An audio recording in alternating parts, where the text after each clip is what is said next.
नमस्कार, स्वागत है आप सभी का हमारे चैनल में। हम सुन रहे थे पुस्तक सीता, जो कि लिखी है देवदत्त पट्टनायक जी ने, और इसका खंड 1 हम पढ़ रहे थे। तो चलिए उसी को आगे पढ़ते हैं। उपनिषद।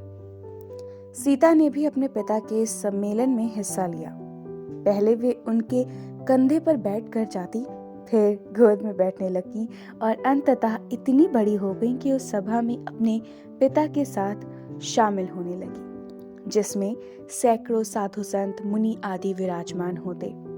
अष्टावक्र, गार्गी तथा याज्ञवल्क्य जैसे नाम भी वहां उपस्थित होने वाले विशेष अतिथिगण में से थे। जब अष्टावक्र अभी माता के गर्भ में ही थे, उन्होंने वेदों के विषय में अपने पिता के मत को संशोधित किया और उन्होंने कुपित होकर अपने अजन्मे पुत्र को शाप दिया कि जन्म से ही उनका शरीर 8 जगह से टेढ़ा होगा। इस प्रकार उनका नाम अष्टवक्र पड़ा, अर्थात ऐसा व्यक्ति जो 8 जगह से वक्र हो। अष्टावक्र जनक से बोले, मुझे इस बात का एहसास तक नहीं हुआ और मैं अपने ही पिता के लिए भय का कारण बन गया। पशु अपनी देह की रक्षा के लिए लड़ते हैं, मनुष्य अपने विषय में की गई कल्पना की रक्षा के लिए शाप देते हैं। हम क्या हैं और दूसरों को हमें किसी दृष्टि से देखना चाहिए, इस धारणा की कल्पना ही अहम कहलाती है। अहम निरंतर बाहरी जगत से अपने लिए पुष्टि चाहता है। जब वह उसे नहीं मिलती तो उसके भीतर असुरक्षा जन्म लेती है। अहम के प्रभाव में आकर ही मनुष्य वस्तुओं का संग्रह करता है। हमें लगता है कि उन वस्तुओं के माध्यम से लोग हमें हमारे मनोवांछित काल्पनिक रूप में देखने लगेंगे। जनक, यही कारण है कि लोग अपने ज्ञान, संपदा व सत्ता का प्रदर्शन करते हैं। अहम यह इच्छा रखता है कि उसे देखा व सराहा जाए। गार्गी उन विदुषियों में से थी जो हर चीज के बारे में प्रश्न सूचक नजरिया रखती थी। इस संसार का अस्तित्व क्यों है? वह क्या है जो आकाश और धरती को एक सूत्र में पिरोता है? हम कल्पना क्यों करते हैं? हम स्वयं कल्पना से आनंदित क्यों होते हैं? दशरथ के हृदय में पुत्रों की बलवती इच्छा क्यों थी? जनक अपनी पुत्रियों से ही संतुष्ट क्यों है? 2 नरेश आपस में इतनी अलग क्यों हैं? यह सुनकर बहुत से मुनियों को क्रोध आ गया और वे उनसे बोले, अगर आप इतने प्रश्न पूछेंगी तो आपका सिर कटकर यही गिर जाएगा। परंतु गार्गी अपने हठ पर अडिग रही। वे अपने प्रश्नों के उत्तर चाहती थी। उन्हें अपने सिर के कटकर गिरने की परवाह नहीं थी। वे अपने लिए एक और नया सिर उगा लेती जो पहले से कहीं अधिक बुद्धिमान होता। याज्ञवल्क्य ने अपने ही गुरु के प्रति विद्रोह कर दिया, जिन्होंने प्रश्नों के उत्तर देने से इनकार कर दिया था।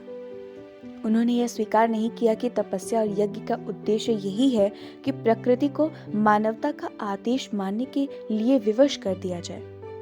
उन्होंने सब कुछ देखने वाले सूर्य देव से इन प्रश्नों के उत्तर चाहे। सूर्य ने उन्हें बताया कि किस प्रकार मृत्यु के भय से पौधे पोषण की इच्छा रखते हैं और सूर्य के प्रकाश तथा जल की ओर उगते हैं।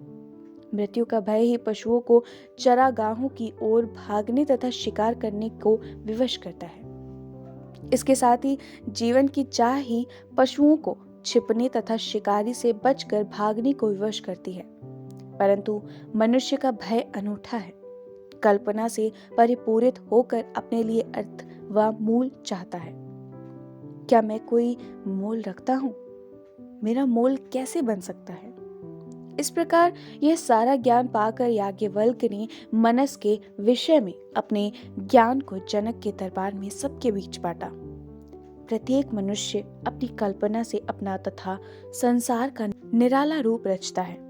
इस प्रकार प्रत्येक व्यक्ति अपने ही अहम का सर्जक है। ब्रह्मा है, अहम ब्रह्मास्मि, मैं ही ब्रह्मा हूँ।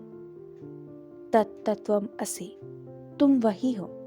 हम अपनी कल्पना में भय के मिश्रण से अहम को जन्म देते हैं। तपस्या और यज्ञ ऐसे 2 साधन हैं जो हमें मन की गांठें खोलने, भय से उबरने तथा आत्मा यानी अपने सच्चे अस्तित्व की तलाश करने में सहायक होते हैं। मुझे आत्मा के विषय में विस्तार से जानकारी दे महात्मन। आत्मा एक ब्राह्मण है, पूरी तरह से विस्तृत मन। आत्मा कभी मृत्यु से नहीं डरती और ना ही जीने की आ सकती है। यह अपने लिए कोई वैधता नहीं चाहती। यह संसार के प्रति वैसा ही साक्षी भाव रखती है जैसी यह है। आत्मा ही ईश्वर है। इसे शिव के नाम से भी जाना जाता है, जो तपस्या करते हैं तथा आत्मसंतुष्ट तथा आत्मनिर्भर हैं। आत्मा भगवान है, जिसे विष्णु के नाम से भी जाना जाता है। वे प्रत्येक जीव के पोषण के लिए यज्ञ रचते हैं, जबकि उन्हें स्वयं इस पोषण की कोई आवश्यकता नहीं है। ईश्वर करे कि तब तक ब्रह्मा के सिर का पतन होता रहे, जब तक वे ब्राह्मण को ना पालें। अष्टावक्र बोले। इस कार्य को कौन आगे बढ़ाएगा? गार्गी ने पूछा। ब्राह्मण, वेदों के ज्ञान को हस्तांतरित करने वाले, याज्ञवल्क्य बोले।